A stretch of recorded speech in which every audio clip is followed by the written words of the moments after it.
So for the past 6 years, I've been editing with a keyboard and a mouse, and at this point, my wrist literally starts to kill me when editing with a mouse for a long period of time, especially in Lightroom, you know, because you're doing a lot of micro movements and clicks and micro adjustments.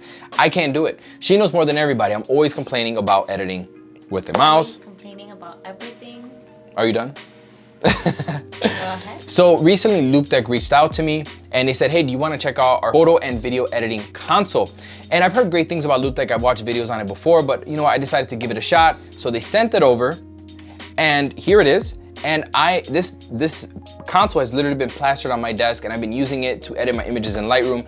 And I have been loving it. I think that this can really benefit a lot of people. So in this video, I'm gonna show you how I edit my images with it, along with some of the features that I personally like, because I mean, there's just too many features to cover in one video. Also, I wanna thank Loupedeck for sponsoring this video. You guys are the real MVP. Let's get into it. Thank you, Loupedeck. All right, so when looking at the Loupedeck, you're gonna notice right away that there are dials for like the main functions, like contrast, exposure, the blacks, the whites, the vibrance. And what I love about these dials is that, let's say you're editing your image and you go too far with the shadows. Like here, I just went way too far with the shadows. And instead of having to have to like find where the 0 point is, you can just click it and it'll go back to 0. And that goes for all of them. Let's say I'm recovering the blacks, I go too far, click the blacks and it goes back to 0. Also, you're also gonna notice the jog wheels here on the Loupedeck, and they're labeled with different colors. So basically you have, you know, your hue, your saturation, and your luminance, and you can control all of that from here on the keyboard instead of having to manually do it with the mouse. So let's say I wanna change the hues of the yellow in this image, right? And let's say I don't like it. You know, I've gone a little too far. I'm not really feeling it. I want to go back to 0. You can also click these buttons in and make it go back to 0. Right here on the left-hand side, you're going to see Shift, Control. You're going to see a lot of different buttons here. And you can use this row of buttons with colors to rate an image. So let's say you're editing a wedding and you know, you're choosing your favorite images. Here's rating 1, 2, 3, 4, 5. You can rate your images super fast by clicking that, and then you can go on to the next one. So that's really handy. Now, I love this copy and paste feature right here in the corner. So let's say you have a set of images that are pretty much all the, you know, the same exposure, the same kind of image in the same area. So let's say all they needed was an exposure adjustment. So let's just play with this. So let's say they all needed this kind of exposure adjustment. You can just press copy, go to the next image, paste, paste, paste. And it's so fast to just copy and paste the different, the effect that you're going for. So that can really improve your workflow as well. There's a lot of different custom buttons on the keyboard, like C3, C4, that you can customize in the menu or in the software. And then you have L1, L2, L3, and these, I have it for adjustment brush. So you click L1, the adjustment brush will pop up. And what I like is that the control dial, you can control, you know, the size of the adjustment brush as you are brushing what, you know, on, like, let's say her, like, let's say I wanted to recover some shadows on her. I can just control the size as I brush onto her body, right? That's pretty cool. Now, the control dial, this is super, super clutch, and let me show you how. So let's pretend I'm editing a wedding, hundreds of images, and this is my first image. And the first thing that I normally do when I edit an image is crop it and align it properly. So instead of having to go here, crop tool, manually move it around, you know, find it, and then click done. You can just turn the control dial right away and it'll just start cropping your image.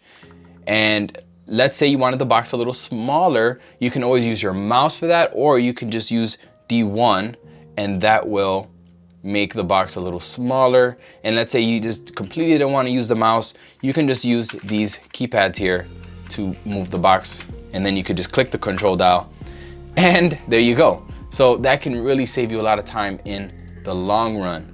One other cool thing about the Loupedeck is that it has a custom mode. When you click the custom mode, it unlocks so many other features on this board that you can pretty much customize the entire thing. And what I love about it is that it's multi-platform. So you can use this. So look, if I go here to the Loupedeck software, open setup, check this out. you go to the application. You look at all the different applications you can use it for: After Effects, Audition, Aurora, Capture One, Final Cut, Lightroom, Photoshop, and Premiere. So it's very, very versatile. And you see here, you can pretty much customize anything on here.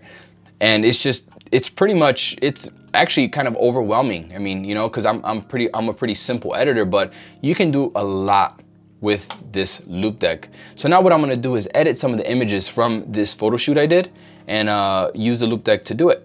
Okay, so in this first image, the first thing that I wanna do is center her off in the composition. So the first thing I'm gonna do is touch the control wheel. That'll open up the crop tool. And then I'm gonna use D1 to make the box a little smaller, right? And then I can use these dials, these arrows, to bring the box and center her off. Click the control wheel, and there she goes. She's centered off now. Now, one thing I want to do is raise the shadows in those train tracks, because I mean, that's pretty much why I composed it there. I want you to know that those are train tracks. So I'm going to raise the shadows up to like right about there. And then I'm going to bring down some of the blacks, because I just, you know, it increased in the whole image and I want the blacks to stay black. So maybe about right there. And I think we're looking good right now. One thing that I'll also change, probably the temperature, maybe warm it up. It is golden hour, so I might want to warm it up a little bit. So see, that's the thing, like let's say I go too far with the temperature like I totally did right now. I could just click it and go back, which is nice. So I'm gonna adjust the temperature to right about there, I think. Then you can click this before and after button and see your changes, you know, see what you're doing. I might just add a little bit more contrast to this image, and I am happy. I'm really happy with how this turns out. That's how I would edit this image. And I also want to talk about these buttons up here. I have customized these buttons as my Lightroom presets. So my favorite presets are right here at a touch of a button. I don't gotta go looking for them in Lightroom. One feature I know everyone is gonna love, especially laptop owners with smaller screens, is editing in full screen mode. So by pressing screen mode right here, the image enlarges, takes up the entire screen with no distractions on the side. And with the Loupedeck, you're able to make adjustments to the image and see it happen in real time. So let's say I wanted to scroll through some of my presets, P1, P2, P3, you can see all of the adjustments happen right in front of you with a bigger image, you know, so you can see more of the details and what's going on in the image without having to actually zoom in. So definitely creates a more immersive experience when editing. All right, I'm gonna edit one more image, and this is of Brianna from my last photo shoot. So one thing I love to do with blue skies, I love to change the hues of the skies. Brianna's wearing a yellow dress here. I think I wanna go for more lighter faded blue, okay? So I'm gonna click hue, and then go ahead and change the hues of the blues, make it a more of a, like a light blue, okay? It looks kind of crazy right now, but trust me here. Saturation, I'm gonna drop the saturation of the blue to make it more of like a faded color, like right there. And then maybe increase the luminance just a tad. So you'll see what I'm talking about right now. Let's check out before and after. And there is the before and after. It's more faded. I think it's just more complementary to the dress. All right, so the next thing I would probably do is click saturation and saturate the color of the dress to make it pop a little bit more. I would increase the contrast a bit, maybe recover a little bit of the shadows, you know, in her curly hair and stuff like that. I think right there, maybe increase the highlights just a bit. And I think we're good there. Let's check out the before and after. And yeah, I'm really digging that. I'm really digging the outcome. So after a couple of weeks with the Loupedeck, I have personally benefited from it in a couple of ways. Now, not only has it sped up my workflow, but like I said, I have a lot of pain in my wrist when I edit with a mouse a lot, and especially when you're doing a lot of like tedious clicks and movements. Everything's just there in front of you. Actual buttons, physical buttons to press and knobs to turn. Like, it's just a very nice experience. And once you get the hang of it, once you like learn where the buttons are, you're gonna just speed through editing. What's cool about this thing, again, is that it works for photo and video editors. So Adobe Premiere is not the most intuitive program. So what I plan on doing is I'm gonna customize this board to work for Premiere and see how that works for me. But so far, so good. Now, all right, so if you're interested in checking out this console for yourself, I will put a link down below so you can check that out. Thank you so much for watching. I hope you learned something from watching me edit a couple of my images. I'll see you in the next one.